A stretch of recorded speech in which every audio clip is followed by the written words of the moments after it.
No vídeo de hoje eu vou falar a respeito do flashover, mas eu vou falar de coisas específicas que você não aprende no centro de formação de equipe de brigada, de bombeiro civil, coisas que você não ouve, não sei por que você não ouve nos treinamentos do dia a dia aí, treinamentos normais de combate a incêndio, beleza? Fica no vídeo até o final.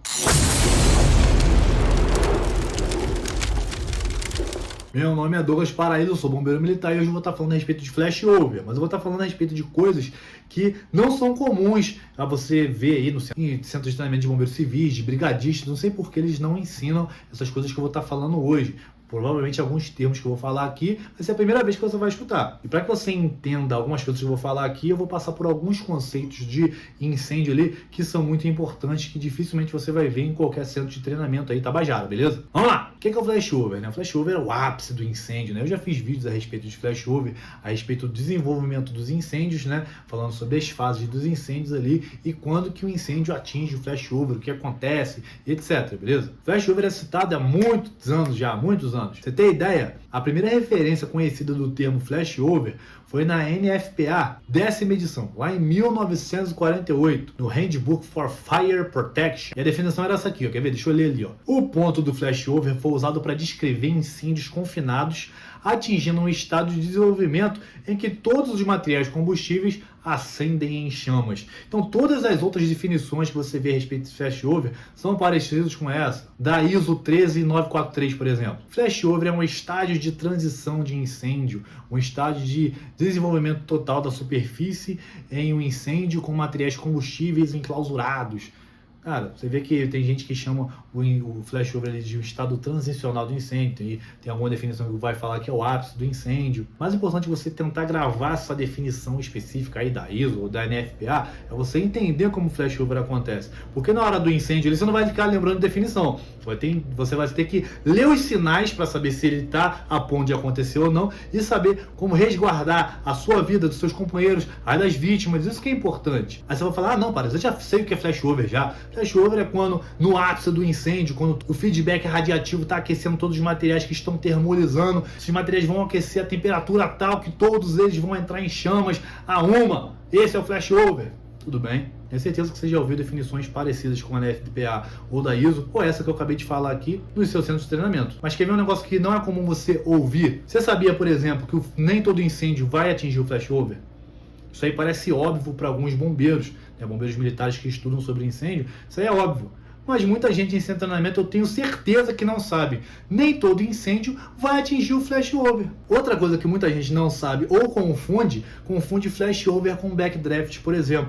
Porque o flashover ele pode ser induzido por ventilação. Então você pode abrir uma porta ali e o incêndio estava limitado pela ventilação e aconteceu um flashover ali e o cara confundiu, por exemplo, com backdraft. Então eu vou explicar alguns conceitos para vocês e vou mostrar para vocês o porquê de alguns incêndios não atingirem o flashover e o porquê de acontecer muitas vezes flashover induzido por ventilação. Vamos lá, primeiro com relação às fases do incêndio, tá? As fases do incêndio geram já controvérsias na cabeça das pessoas, porque dependendo da literatura, dependendo do corpo de bombeiros onde você serve, ou de onde você é, ou do estado que você é, você vai ver nomenclaturas diferentes para as mesmas fases. No incêndio, no manual do Rio de Janeiro, por exemplo, o incêndio vai ter 4 fases. Fase inicial ali, que pode ser chamada de crescente, pode ser chamada de ignição, ou pode ter algum outro nome aí que você conheça em outro estado, deixa aqui nos comentários. A segunda fase, aqui no Rio de Janeiro, a gente chama de desenvolvimento. Em alguns manuais você vai ver como crescimento. A terceira fase, aqui a gente chama de desenvolvimento completo. Alguns locais você vai ver como desenvolvimento total, ou em alguns manuais você vai ver como totalmente desenvolvido. Para quando chegar na fase final, que é a fase do decaimento, que você pode ver também em alguns manuais como fase de diminuição, outros manuais ainda vão chamar de fase final. Então você vai ver que essas 4 fases são bem marcadas ali durante o desenvolvimento dos incêndios, só que dependendo do estado, dependendo da literatura, do manual que você usa, você vai ver nomenclaturas diferentes. Mas se tratando de flashover, para a gente esmiuçar, vou falar de 2 fases principais ali. Quando o incêndio está limitado pelo combustível, e o momento que o incêndio está limitado pela ventilação. Que é isso, Paraíso? Limitado pelo combustível e pela ventilação. Você concorda que no início do incêndio, aquele ponto ali onde o incêndio começou, tem oxigênio ali, cara. Então o incêndio não está limitado por aquele oxigênio ali, para aquela carga de comburente. Ele está limitado o quê? Pelo combustível. Então o início do incêndio ali é limitado, o incêndio está limitado pelo combustível. Dependendo de quantidade de combustível, do tipo de combustível, da distribuição de combustível, tem muitas superfícies de contato, se não tem, se ele é altamente volátil ou não, não, se ele é líquido, se ele é sólido. Então o início do incêndio está limitado ali ao combustível, você concorda? Vai pensando comigo. Então aquela temperatura vai aumentando, as chamas vão crescendo ali, vai chegar na fase do desenvolvimento, ou a fase crescente, que é quando a chama ali atinge a capa térmica, ou atinge o teto, ela começa a trepitar muito ali, soltando aquela fumaça negra, e aquele ambiente ele está muito quente, aquela fumaça está tomando conta do local ali, e à medida que a chama vai aumentando muito ali, vai ficando muito quente ali dentro, para essa chama continuar aumentando, você concorda que a necessidade de oxigênio vai aumentando. Aí que eu falo para você, em alguns locais, a quantidade de oxigênio não vai ser tão grande assim. Depende de fatores como o vento, como acessos de portas e janelas abertas. Aí eu já falo para você sobre o conceito de barla-vento e solta-vento. Já ouviu falar? Quando o bombeiro chegar no local, ele tem que analisar a ventilação natural. Por onde o vento está vindo? Ele está vindo pela face A da casa, pela face B, C, D. Se você for fazer ventilação mecânica, por exemplo, você tem que ficar ligado nisso. Então o que é barla-vento e solta-vento? Barla-vento é onde o vento bate. Pensa B, de barla é B, onde o vento bate. Então onde o vento está batendo é barla-vento. E onde o vento está saindo com S, é solta-vento. Então, por exemplo, se eu tenho uma casa aqui, o vento está vindo para cá, de lá para cá. Nessa face aqui da casa é barla-vento e a outra face da casa é solta-vento. Se eu for fazer uma ventilação, por exemplo, ou se eu for fazer o combate, onde vocês acham melhor eu entrar? Onde vocês acham melhor fazer ventilação se eu tiver essa escolha? Vocês concordam que é muito melhor eu entrar em barla-vento? Por quê? Se a ventilação natural vai estar me ajudando. Ela vai estar me ajudando a empurrar o fluxo do calor para outro lado. Você concorda que se eu estiver aqui, o vento está batendo aqui, barla-vento, solta-vento. Se eu tentar entrar por aqui, ou fazer uma ventilação por aqui, o calor vai estar vindo todo em cima de mim? Então o bombeiro tem que analisar isso, então já fica ligado. Barla-vento onde o vento bate, solta-vento onde só tem vento, beleza? Outra questão a respeito do incêndio que você tem que saber é a questão do fluxo do incêndio. Onde é rota quente e a rota fria. O fluxo é unidirecional ou bidirecional? Que é isso, parece? Meu Deus do céu. Fluxo unidirecional é quando o vento entra por um local e sai por outro. Então, por exemplo, vamos dizer que ele entrou por uma porta, por barla-vento, e saiu por uma janela, lá em solta-vento. Ou entrou por uma janela, em barla-vento, e saiu por uma porta, lá em solta-vento. Esse fluxo, ele está unidirecional. Onde que é rota fria, onde é rota quente? Rota fria é onde o oxigênio está entrando, onde o comburente está entrando, onde o vento está entrando. E a rota quente é onde os gases provenientes da combustão, os gases quentes estão saindo. Então, onde você acha que é mais fácil do bombeiro entrar? Onde que é melhor para o bombeiro que está entrando dentro do incêndio? É melhor que ele entre pela rota fria ou que ele entre pela rota quente? Justamente, é muito melhor que ele entre pela rota fria. Então ele vai entrar com o vento ali nas costas dele, o vento quente, o fluxo do incêndio, o fluxo do calor, está indo para o outro lado, beleza? Então esse é um fluxo aqui que é unidirecional. O rota fria está entrando para um lado e a rota quente está saindo por outro lado, beleza? O que é o fluxo bidirecional? Bidirecional é quando, por exemplo, o oxigênio está entrando por uma janela, só que o cômodo está fechado. Por exemplo, o seu cômodo só tem uma janela e a porta está fechada. Você concorda comigo que o oxigênio vai entrar por ali, pela essa janela, e a fumaça vai sair pela mesma janela?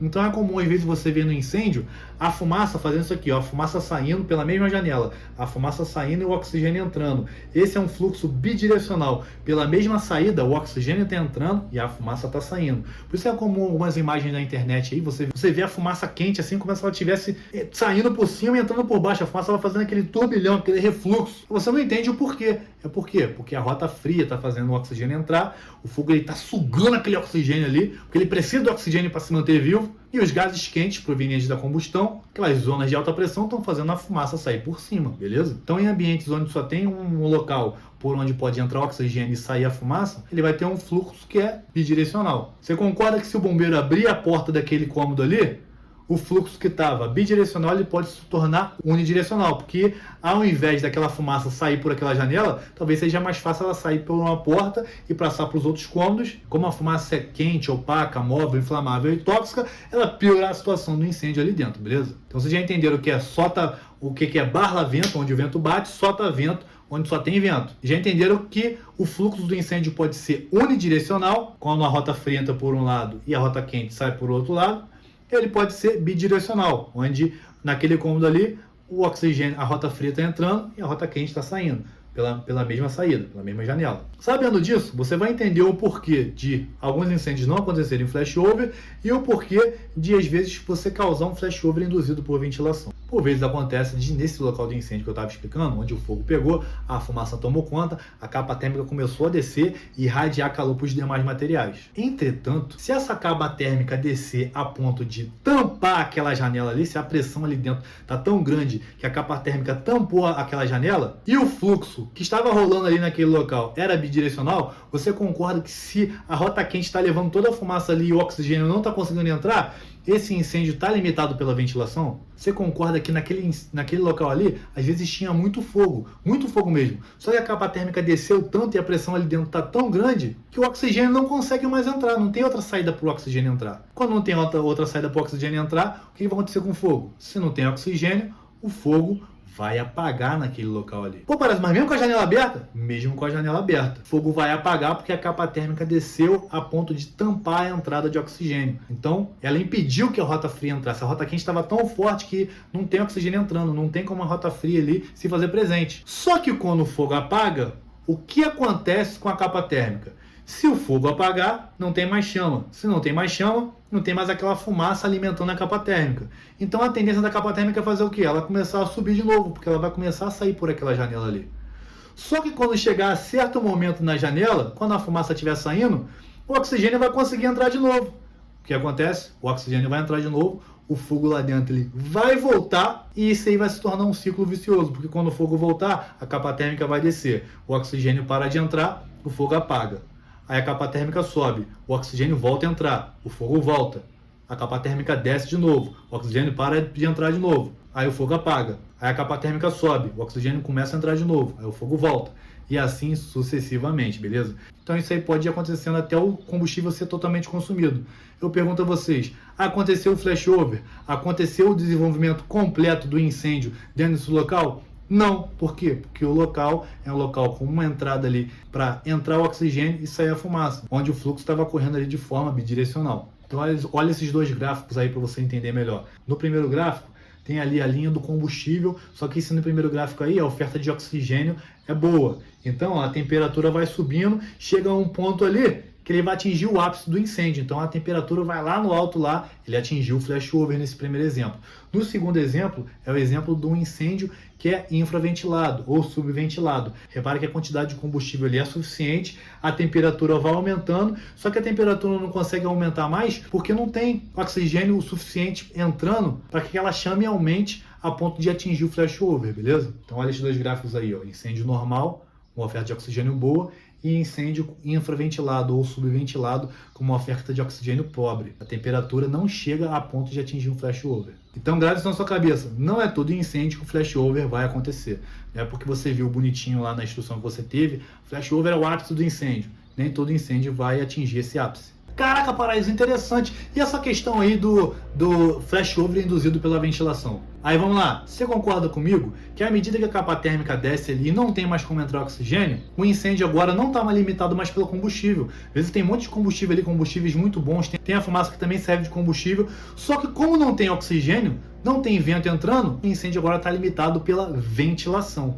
Aí você concorda comigo, quando o incêndio está limitado pela ventilação, pode acontecer de um bombeiro, de um brigadista desavisado, ir ali quebrar uma janela, abrir uma porta, ou vir ali arrombando a porta, né? Heróizão, bonitão. E o que acontece quando esse cara abre essa porta desse local aí, ou quebra essa janela? O oxigênio vai ter espaço para entrar. Então o oxigênio vai entrar pelaquela abertura que o bombeiro fez e o flashover pode vir a acontecer. Então no local que estava muito quente, tinha muito combustível, tinha muito calor, o incêndio estava limitado pela ventilação, o flashover pode acontecer porque alguém abriu uma porta. Esse é o flashover induzido por ventilação. Estava rolando um incêndio naquele local ali, mas não atingiria o ponto de flashover, de desenvolvimento completo, porque a oferta de oxigênio estava sendo pouca. À medida que você abre uma oferta de oxigênio muito grande, é o que o incêndio precisava para atingir esse ápice, esse flashover, beleza?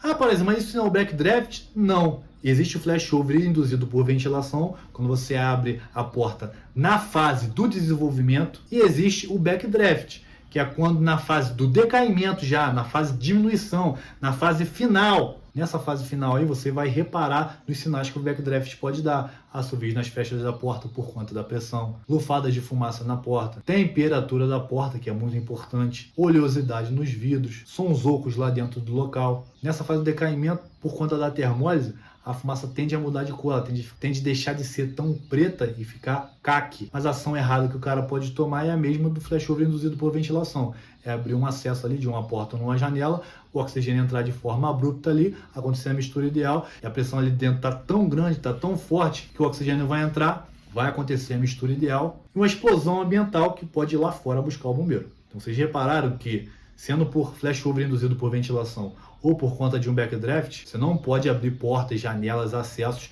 indiscriminadamente, beleza? Eu sei que isso é um tema complexo. Se você não viu um vídeo ainda onde eu explico o desenvolvimento dos incêndios com desenhozinhos, vou deixar aqui no card ou na descrição. Se você quiser se aprofundar a respeito do combate a incêndio, não se esqueça de olhar ali meu curso de combate a incêndio passo a passo, onde eu falo tudo a respeito do incêndio ali, para você que é brigadista, que está começando, para você que é bombeiro civil, quer se aperfeiçoar, ou você que é bombeiro militar e quer relembrar, quer se atualizar, beleza? Tamo junto e até a próxima.